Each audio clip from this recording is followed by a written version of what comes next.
The massive command deck of the Cranaxian dreadnought Eternal Conquest hummed with anticipation as Admiral Vexner studied the holographic display of the solar system before him. His four eyes narrowed at the blue-green world that had caught the Empire's attention. Behind him, the bridge crew worked in perfect synchronization, their scaled fingers dancing across neural interfaces. "Preliminary analysis complete, Admiral," announced First Observer Krell, his voice carrying the distinctive metallic resonance of the Cranaxian elite. "The species calls themselves humans. Their technological advancement appears minimal primitive satellite networks, basic space stations, and limited exploration of their solar system." Vexner's mandibles clicked in satisfaction. After 3 centuries of conquest across 17 sectors, the Cranaxian Empire had perfected the art of assessing potential threats. This world would be their easiest acquisition yet. "Show me their defensive capabilities," he commanded, his ceremonial armor glinting under the bridge's crystalline lighting. The holographic display shifted, highlighting Earth's military installations and orbital platforms. "Their most advanced weapons are chemical-propelled projectiles and crude nuclear devices," reported military analyst Dexra, her copper scales reflecting the soft blue glow of her console. "No energy shields, no quantum technologies, no faster-than-light capabilities. They've only reached their moon once, centuries ago." Vexner felt almost disappointed. Usually, there was at least some challenge in conquest. Time since their last interplanetary mission. 50 Earth years, Admiral. They seem to have regressed in some areas of space exploration. The bridge fell silent as Vexner considered his options. The Empire's protocol for primitive worlds was clear, either immediate submission or swift destruction. There would be no glory in this conquest, but efficiency had always been the Cranaxian way. "Deploy the fleet in standard conquest formation," Vexner ordered. "Let's make this quick." The massive Cranaxian armada moved with practiced precision. 5,000 warships emerged from quantum space, their black hulls absorbing the distant sunlight. Each vessel was a masterpiece of Imperial engineering, capable of reducing continents to ash. "Warning shots across their major population centers," Vexner commanded. "Let them witness their insignificance before." "Admiral," Sensor Officer Emrich's voice carried an unfamiliar note of alarm. "Energy spike detected, massive quantum fluctuations surrounding the planet." Before Vexner could respond, the seemingly empty space around Earth shimmered. A latticework of iridescent energy materialized, expanding outward like a blooming flower. The Cranaxian sensors, the most advanced in known space, struggled to analyze the phenomenon.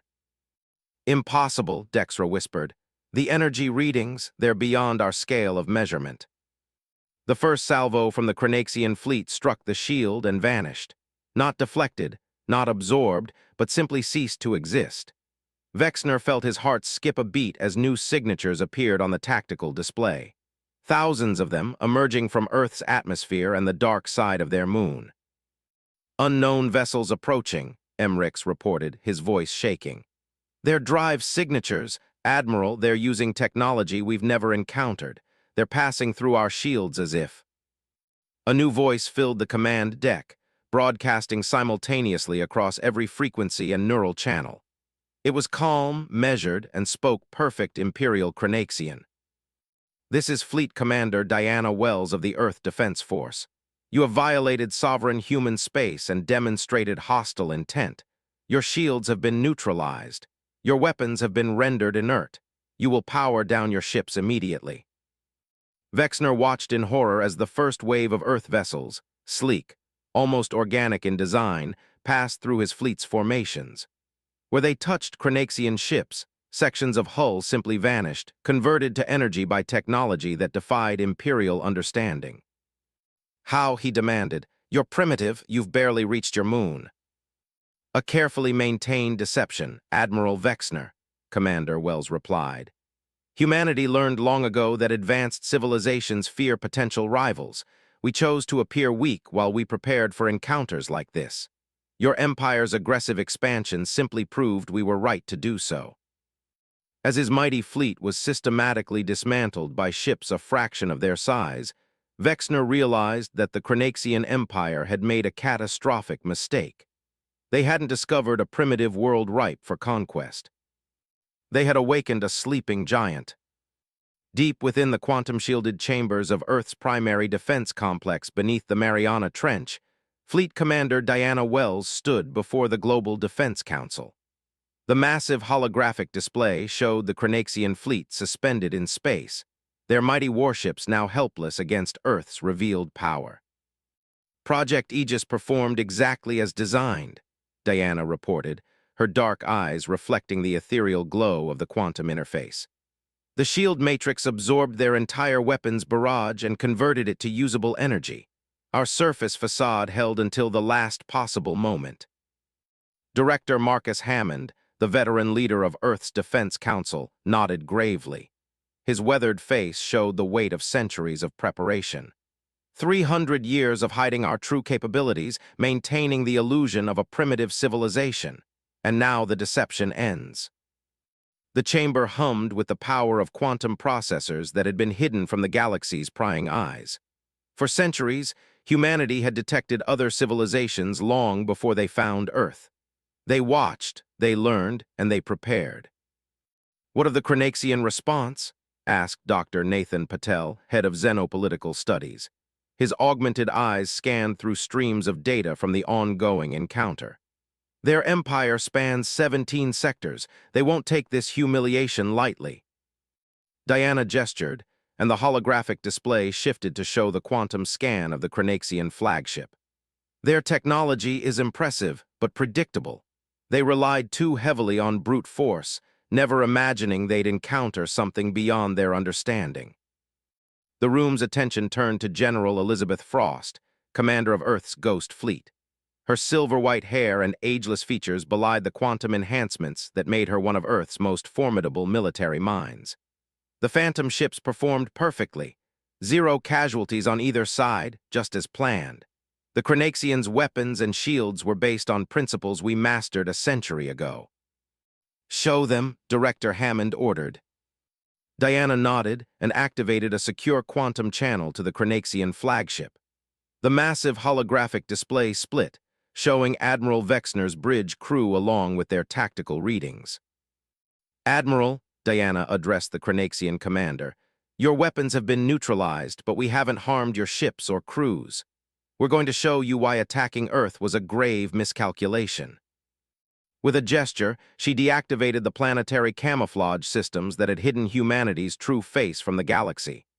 Across Earth's surface, massive cities shifted and transformed, quantum architecture revealing itself.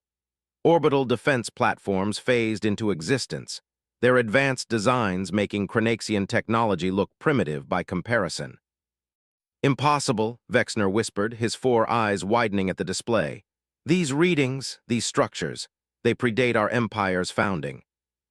"We detected your first scout ships 3 centuries ago," Diana explained. "We watched your empire expand, observed your conquest of peaceful worlds. We could have stopped you then, but humanity hoped you would evolve beyond violence. Instead, you proved why we chose to hide." Dr. Patel stepped forward, addressing the Cranaxian admiral. "Your empire's technological development followed a predictable path, one we've seen repeated across the galaxy. But humanity chose a different route. While you focused on weapons of mass destruction, we mastered quantum manipulation at the subatomic level. While you built bigger ships, we learned to phase through space itself." The holographic display showed Earth's true defense network, a vast web of quantum satellites and dimensional anchors that could redirect or neutralize any known form of energy attack. The Phantom ships, barely visible even now, represented just a fraction of Earth's military capability. 300 years ago, General Frost added, humanity made a choice. We would advance in secret, appear primitive, and prepare for the day when we would need to defend not just Earth, but other worlds from expansionist empires like yours. Director Hammond's voice carried the weight of centuries. "You attacked what you thought was a primitive world, Admiral Vexner. Instead, you forced humanity to reveal itself to the galaxy. The question now is, What kind of future will your empire choose? The Cranaxian admiral's mandibles clicked in what might have been fear or respect. You could have destroyed us at any moment. Yes, Diana confirmed, but that's not our way. Humanity's strength lies not just in our technology, but in our capacity for mercy. We're offering your empire a chance to be part of a different future, one without conquest or subjugation. The quantum displays showed more of Earth's true nature. Vast cities that existed in multiple dimensions simultaneously, ships that could traverse galaxies in moments, and energy manipulation that bordered on the magical. The galaxy is entering a new age, Admiral, Diana concluded. The question is, will your empire adapt and grow or cling to old ways and fade into history? The silence that followed was broken only by the soft hum of quantum processors, as humanity's greatest secret was finally revealed to the stars. In the grand assembly hall of the Cranaxian High Council on their throne world Chronax Prime, Admiral Vexner stood before the gathered Imperial Lords. The massive chamber, with its soaring crystalline spires and ancient battle banners, had witnessed countless victories. Today, it would witness something entirely different. The humans are beyond anything we have encountered, Vexner proclaimed, his voice echoing through the chamber. The neural recording of Earth's revelation played above the assembly, showing the transformation of the seemingly primitive world into a technological wonder that defied imperial understanding. High Lord Zextal, his ceremonial armor gleaming with the light of 1,000 campaigns, rose from his throne. You speak of impossibilities, Admiral. No civilization could have hidden such advancement. They did more than hide, came a new voice. The assembly turned as a human figure materialized in their midst, a quantum projection of Dr. Nathan Patel. The Cranaxian guard's weapons passed harmlessly through his form. Apologies for the dramatic entrance, Nathan said, adjusting his spectacles. But we felt this conversation should include all perspectives. His presence in the sacred chamber was unprecedented. No alien had ever addressed the High Council directly. How dare you, Zextal began, but fell silent as another projection appeared. A three-dimensional map of the known galaxy, showing the movements of civilizations over centuries.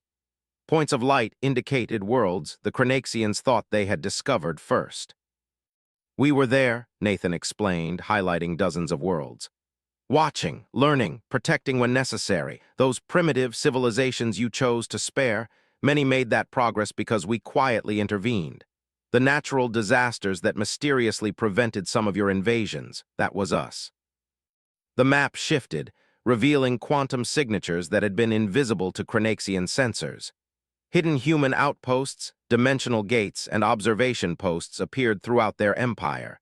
The council chamber erupted in shocked murmurs. Impossible, whispered Lord Commander Drakther, the Empire's most celebrated military strategist.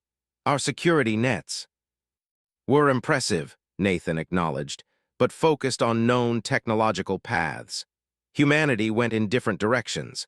While you perfected faster-than-light travel, we learned to step between dimensions. While you built better weapons, we mastered energy manipulation at the quantum level.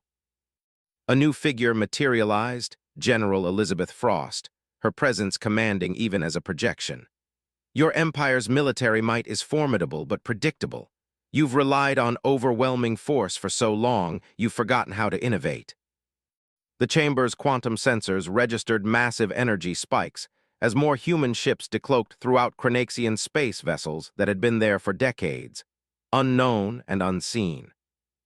We're not here to humiliate or threaten, Elizabeth continued. We're here because the galaxy is changing. Other powers are rising, ancient threats are stirring. The age of empire through conquest is ending. Nathan gestured, and the galactic map highlighted regions of space that even the Cranaxians had avoided. There are forces in this galaxy far older and more dangerous than either of our civilizations. We've been preparing for their awakening. The display showed something that made even the most hardened Imperial Lords shift, uneasily massive quantum disturbances at the galaxy's edge, patterns that defied conventional physics. 3 centuries ago, Nathan explained, our quantum arrays detected these anomalies. We knew humanity couldn't face what was coming alone, but we also knew that simply revealing ourselves would lead to fear, conflict, and division, so we chose a longer path. You let us think we were stronger, Vexner realized. Let us maintain our empire's pride while you waited for the right moment. Yes, Elizabeth confirmed. And now that moment has come. The Cranaxian Empire's military discipline, organizational efficiency, and industrial might, combined with humanity's quantum mastery and dimensional science, could forge something greater than either civilization could achieve alone. The galactic map zoomed in on the anomalies, showing mathematical patterns that suggested intelligence ancient, alien, and utterly inhuman. You have a choice, Nathan said to the assembled lords. Cling to the old ways of conquest and face what's coming alone, or join us in preparing for a threat that will test every civilization in this galaxy. High Lord Zextal stepped forward, his ceremonial armor catching the light. For a moment, 3 centuries of imperial pride warred with the undeniable evidence before him.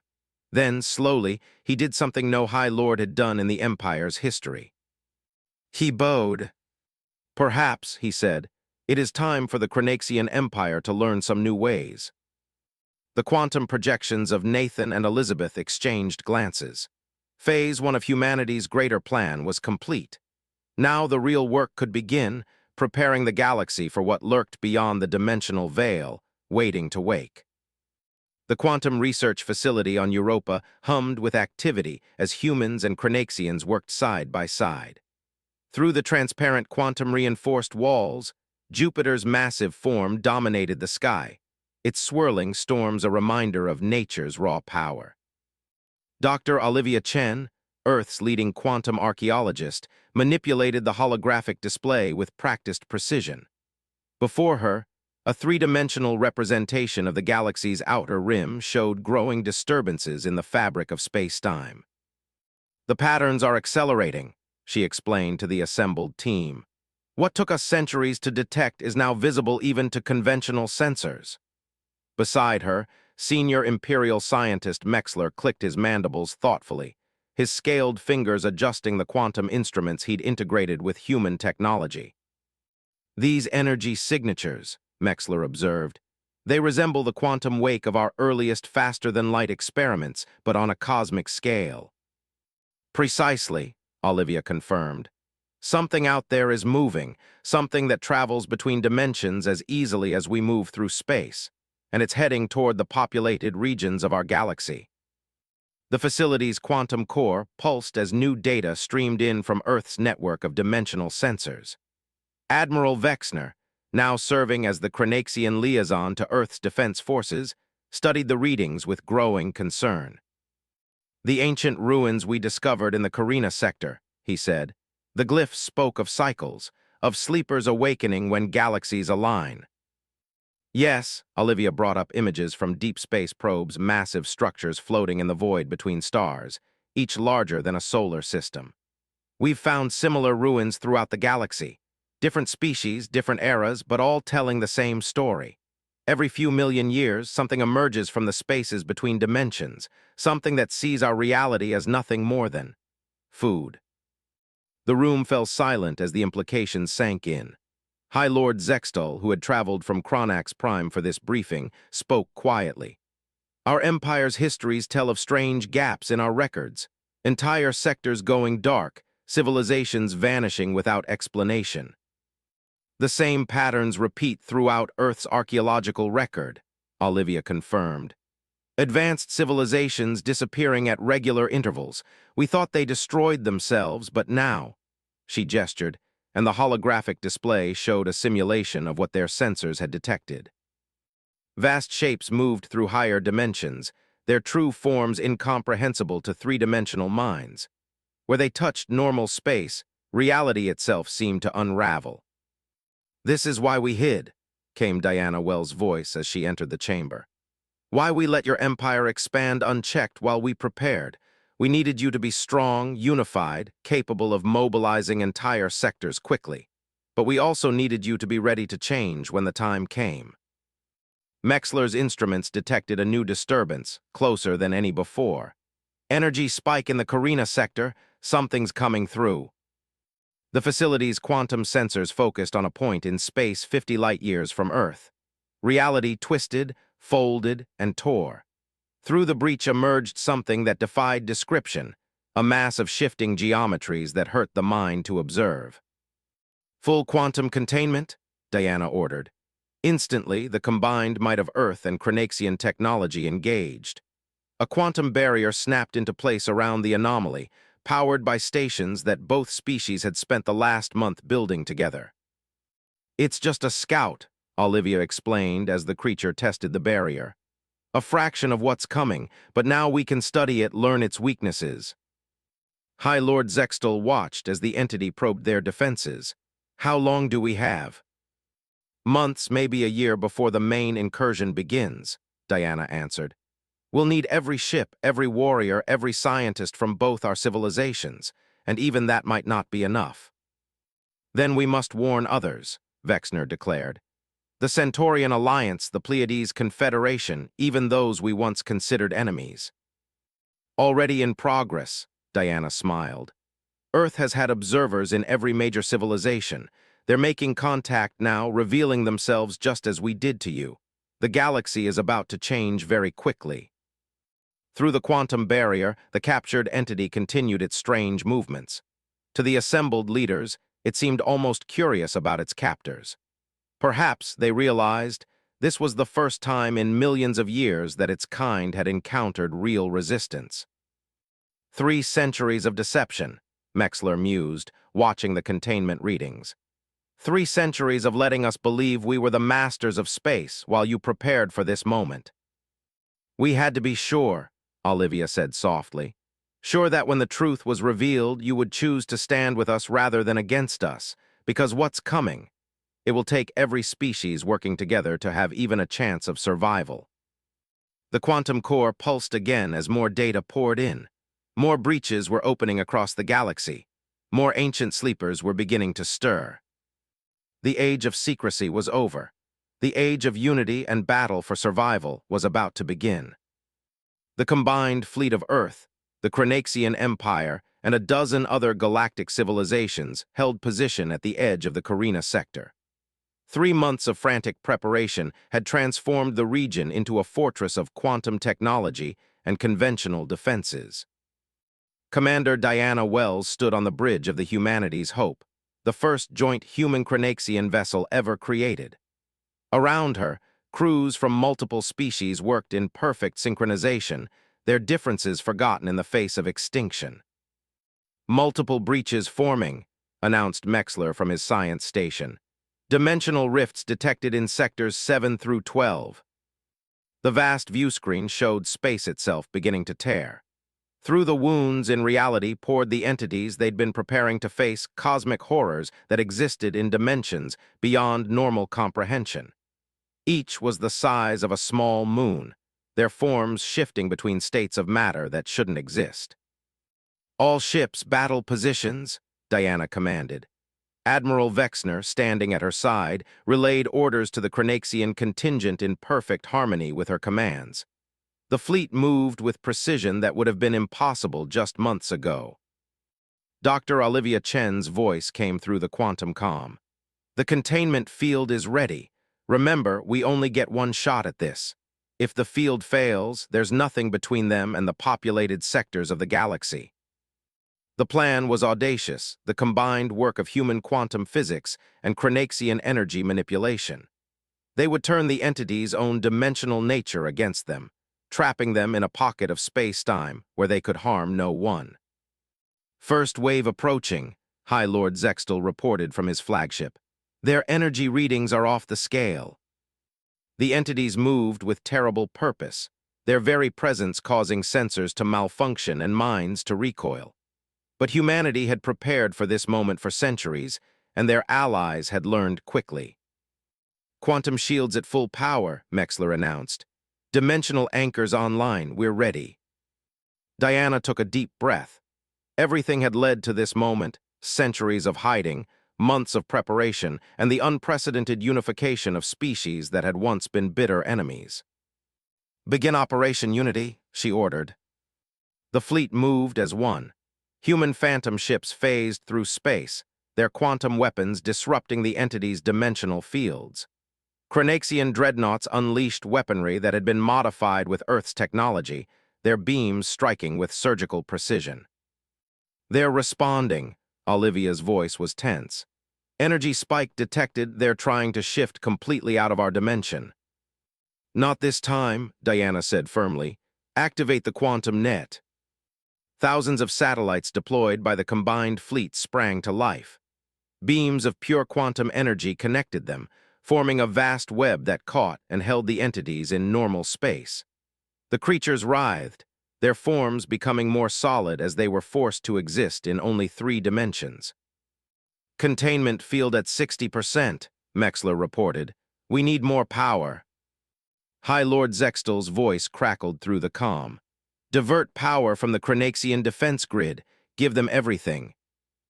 Energy poured into the quantum net from every ship, every station, every civilization that had joined the Alliance. The entities fought back, their struggles threatening to tear reality apart. "Containment at 80%, Olivia reported.